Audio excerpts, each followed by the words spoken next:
एक ऐसी दुनिया जहां करप्शन लॉ बन चुका है, वहां जस्टिस एक बहुत ही खूंखार रूप ले लेता है। बट अकामे का किल क्या सिर्फ एक और एजी एनिमे है या फिर इसमें और भी कुछ बहुत ही इन डेप्थ छुपा हुआ है? यही चीज मैं आपको आज बताऊंगा। तो यह है मेरा spoiler free 100% honest review on the anime Akame का किल। स्टार्ट करते हैं पहले कुछ बेसिक इन्फॉर्मेशन से। सो ये एनिमे टोटल 24 एपिसोड्स का जैम पैक एनिमे है जो 2014 में व्हाइट फॉक्स ने बनाया था। अगर इसके जेनरे की बात करें तो ये डार्क फैंटेसी, एक्शन और बहुत सारे पॉलिटिकल ड्रामा के साथ आता है। स्टोरी फॉलो करती है हमारे टात्सुमी को, जो अपने गांव से इंपीरियल कैपिटल गया है और वहां जाकर वो बहुत सारे पैसे कमाना चाहता है ताकि वो अपने गांव को प्रोवाइड कर सके। लेकिन बहुत जल्दी उसे इस जगह की सच्चाई नजर आ जाती है कि सब कुछ कितना ज्यादा करप्ट है। इसीलिए टात्सुमी फर्स्ट एपिसोड से ही नाइट रेड का पार्ट बन जाता है, जो कि एक असैसिन ग्रुप है जिनका मिशन है इस करप्ट एम्पायर को पूरे तरीके से गिरा देना। अब एनिमे की कुछ गुड पॉइंट्स और कुछ बैड पॉइंट्स पर बात कर लेते हैं। सबसे पहले गुड पॉइंट्स पर चलते हैं। तो सबसे पहली चीज है animation and visuals. Action scenes काफी ज्यादा स्मूथ बना रखे हैं। कैरेक्टर डिजाइन भी बहुत ज्यादा क्लीन और आई कैचिंग है। फाइट्स ब्रूटल है और इन्हें क्रिएटिव तरीके से कोरियोग्राफ किया गया है। दूसरी सबसे अच्छी चीज है इसके अंदर, वो है इसकी पेसिंग।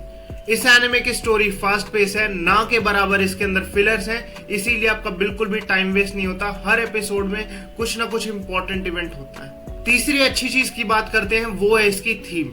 अब ये एनिमे पॉवर्टी, रिबेलियन और करप्शन जैसे बड़े बड़े टॉपिक्स को छूता है, जिसमें हमें दिखाया जाता है कि कोई भी साइड परफेक्ट नहीं है।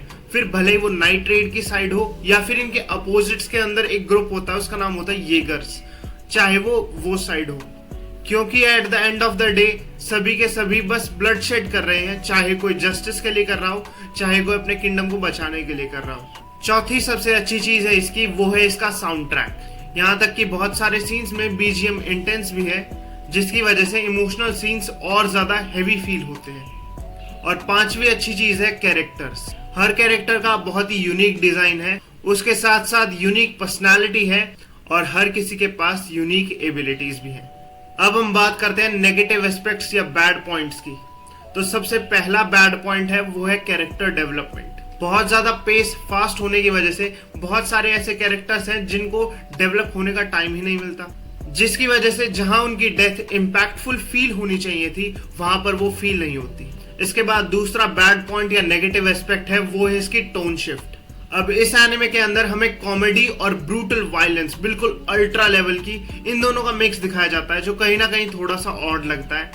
कभी कभी एनिमे बहुत ज्यादा इमोशनल हो जाता है और फिर उसके बाद उसमें जोक्स भी डाल दिए जाते हैं बैलेंस आउट करने के लिए, जो कहीं ना कहीं भाई अजीब सा लगता है। और अब हम चलते हैं हमारे चौथे नेगेटिव पॉइंट पर, जो कि है मॉरल कॉम्प्लेक्सिटी। गुड और इविल बहुत ही ज्यादा डायरेक्ट है। ग्रे एरिया को कुछ एपिसोड्स में दिखाया गया है, एक्सप्लोर करने की कोशिश की गई है, लेकिन वो इतनी कम है कि वो बिल्कुल ही नेग्लिजिबल फील होती है। और अब मैं चलता हूँ चौथे और फाइनल बैड पॉइंट पर, जो है मांगा वर्सेस एनिमे।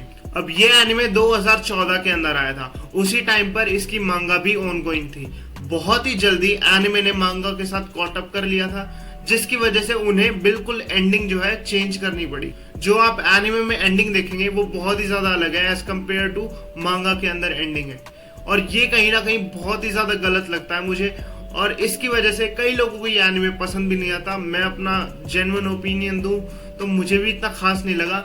मैं अगर मांगा पढ़ता हूं तो शायद मुझे ज्यादा सही लगता। बिना स्पॉइलर देकर मैं अपना फाइनल वर्डिक्ट दूं तो हाँ, अकामे का किल परफेक्ट तो नहीं है, लेकिन ये इमोशनल है, ब्रूटल है। माना कि इमोशंस थोड़े रश किए गए हैं, लेकिन ये बोरिंग बिल्कुल नहीं है। तो अगर आपको टोक्यो गूल जैसे शोज अच्छे लगते हैं ब्रूटैलिटी के मामले में, तो आप ये एनिमे देख सकते हैं। मेरी तरफ से मैं इस एनिमे को दूंगा 10 में से 7.5। और मैं एक ही चीज बोलूंगा आखिरी में, एक एपिसोड देखिए, खुद डिसाइड कीजिए कि ये एनिमे आपके लिए है या नहीं है, क्योंकि everybody has a different taste. हो सकता है आपको ये फास्ट पेस अच्छा लगने लग जाए।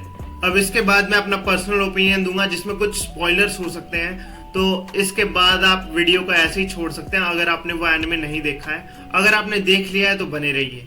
अब भाई मैं तो एक ही बात बोलूंगा कि ये एनिमे नहीं देखना चाहिए। मेरे लिए तो ये कंप्लीट वेस्ट ऑफ टाइम था, इसीलिए मैंने तुम्हें बोला है कि एक एपिसोड देखो और खुद डिसाइड करो तुम्हारे लिए है या नहीं है।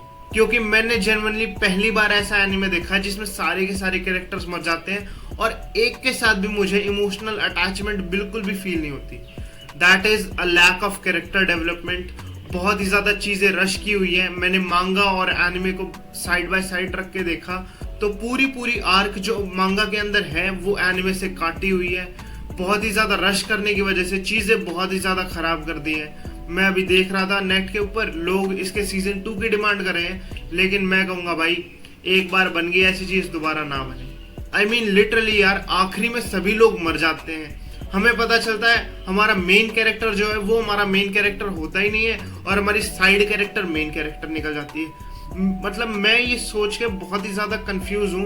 इनफैक्ट मैंने स्टार्ट किया था एनिमे में बहुत ही ऐसे था कि हाँ कुछ ना कुछ सही देखने को मिलेगा, और खत्म होने के बाद मेरी शक्ल ऐसी हो गई थी। मैं ये क्या देख लिया मैंने। अब हो सकता है कुछ लोगों को सही लगे, मुझे तो अपने लिए तो सही नहीं लगा, but everybody has a different taste and different take on particular animes, तो वो भाई तुम अपने हिसाब से देख सकते हो। बाकी मैं ये कहूंगा मांगा पढ़ लो, एनिमे गया भाड़ में। क्योंकि फॉर एग्जांपल एनिमे के अंदर मिनिस्टर का बेटा दिखा रखा है और अगले ही एपिसोड के अंदर वो मार दिया जाता है, जबकि पूरी आर्क होती है उसकी मांगा के अंदर, लेकिन यहाँ पे वो एक्सप्लोर ही नहीं की गई। और दूसरी चीज जो मुझे बहुत ही ज्यादा खराब लगती है, देखो मांगा के अंदर भी at the end of the day सब मर जाते हैं, है ना, हर कैरेक्टर मर जाता है, लेकिन उनकी डेथ के बीच में बहुत ही टाइम होता है ताकि हमें उनके साथ बॉन्ड कराया जाए। लेकिन एनिमे के अंदर ये टाइम हमें बिल्कुल नहीं मिलता।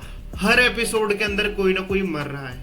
मैंने ये एनिमे चालू किया था, मेरे को किसी ने कहा था कि भाई इमोशनली इन्वेस्ट मत हो जाइए किसी भी कैरेक्टर के साथ। अब जाके मुझे समझ आ रहा है और बहुत सही है, मैं इमोशनली इन्वेस्ट नहीं हुआ किसी भी कैरेक्टर के साथ या उससे अटैचमेंट नहीं हुई मुझे, क्योंकि अगले एपिसोड में उसका भी काम बच जाए पता ही नहीं है। तो भाई ये था छोटा सा रिव्यू, देख लो तुम्हें वीडियो कैसी लगी। वीडियो अच्छी लगी है तो वीडियो को लाइक, चैनल को सब्सक्राइब और वीडियो को शेयर भी कर देना यार आगे। और कमेंट्स में तुम मुझे ये बताना तुम्हें नेक्स्ट वीडियो किस चीज पर चाहिए, ठीक है भाई। तुम रिकमेंडेशन दोगे, मैं उस पर वीडियो बनाऊंगा, उस पर मुझे रिसर्च भी करनी है तो मैं उस पर रिसर्च भी करूंगा। तुम मुझे बताओ तो तुम्हें चाहिए क्या, कुछ भी हो सकता है वो, मांगा explanation, top 10 recommendations, H anime या कुछ भी, मैं सब कुछ करने वाला हूँ। और इसके साथ साथ मैं न्यूज को भी कवर करूंगा। और इनफैक्ट इस साल कॉमिक कॉन होगा, कॉमिक कॉन के अंदर जाके भी देखेंगे क्या कुछ चीजें हैं, तो देख लेना यार। अभी तो वैसे कॉमिक कॉन बहुत दूर है, दिसंबर के अंदर होता है। बाकी मैं तुम्हें पहले ही बता रहा हूँ कि इस चैनल पे सारी चीजें आने वाली हैं, तो कहीं तुम ये सोचो कि हम ये टॉपिक देंगे तो भैया इस पे वीडियो नहीं बनाएंगे, बिल्कुल बनाऊंगा भाई मैं वीडियो। तुम बस टॉपिक दो, मैं उस पर वीडियो तैयार करके तुम्हें दूंगा। इनफैक्ट हो सकता है थोड़ा सा टाइम लग जाए, लेकिन तुम्हें फॉर श्योर वीडियो मिलेगी। ओके गाइस, तो ये थी भाई इतनी सी वीडियो। मैं मिलता हूँ तुमसे नेक्स्ट वीडियो में। Until then this side Sahil signing off. Thank you so much.